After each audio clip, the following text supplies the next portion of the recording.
Hi, I'm Sean Dietrich, and I have a story for you that dates back to 1866. The story begins in Wilkes County, North Carolina. The war between the states was freshly over, and all the young men came marching home. They were all ex-Confederate soldiers now. A young man named Tom Dooley came back home.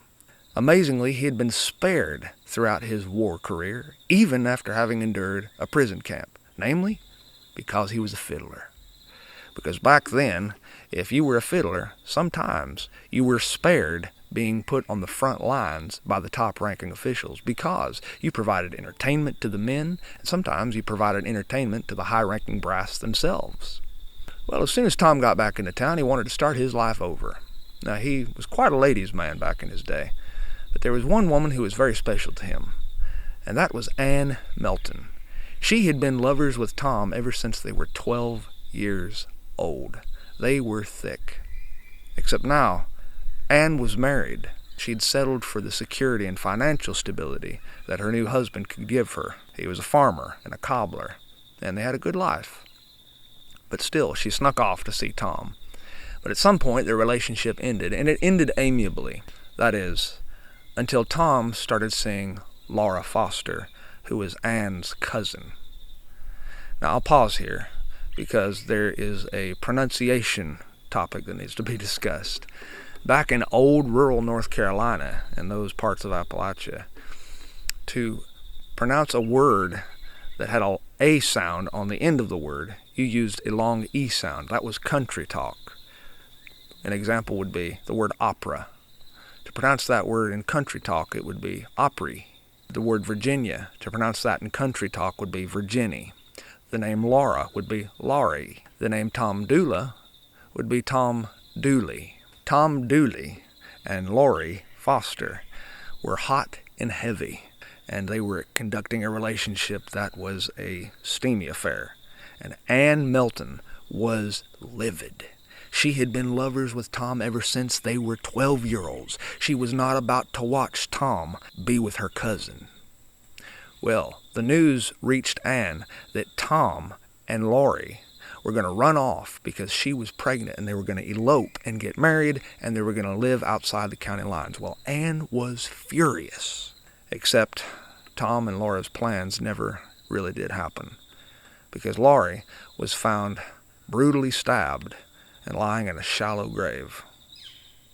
Well, they blamed Tom for this, and Tom initially denied having anything to do with Laurie's murder.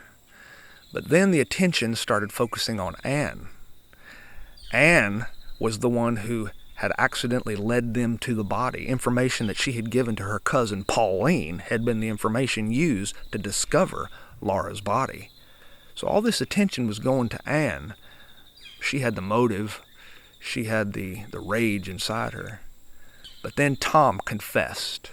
He didn't want to see anything bad happen to Ann. He was real open about the fact that it was his fault that she was murdered, but he never really came out and said that he did it. He made these enigmatic statements, first denying that he had anything to do with it, and then all of a sudden saying he was the only person who had a hand in her murder, and that's how he said it. He was the only person who had a hand in her murder. Interesting choice of words.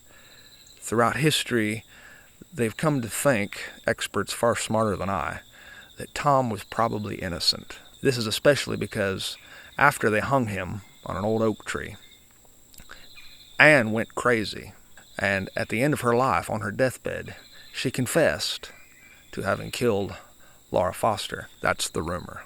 Like I said, I'm no expert. What I do know is that this song is one of the most popular folk songs in American history. The murder trial of Tom Dooley swept the nation by storm. It was even picked up by the New York Times. Well, a local man in Wilkes County, North Carolina, named Thomas Land wrote the lyrics to this song, and this song would become America's quintessential folk song. This is Tom Dooley.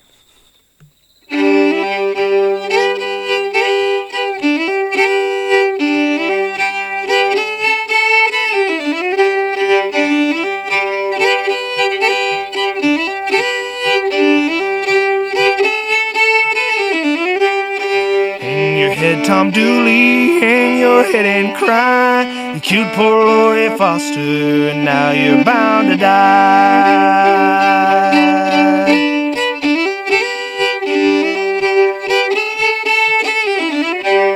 You took her to that hillside, God Almighty knows. You took her to that hillside, and there you hid her close.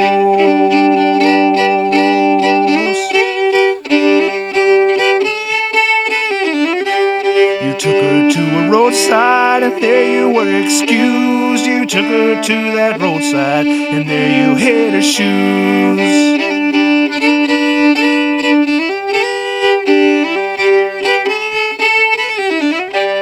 You took her to that hillside to make her your wife. You took her to that hillside, and there you took her life.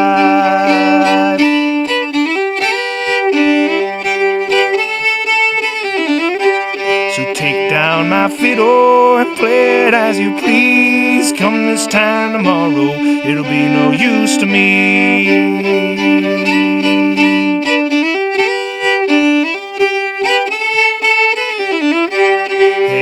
Head, Tom Dooley, hang your head and cry.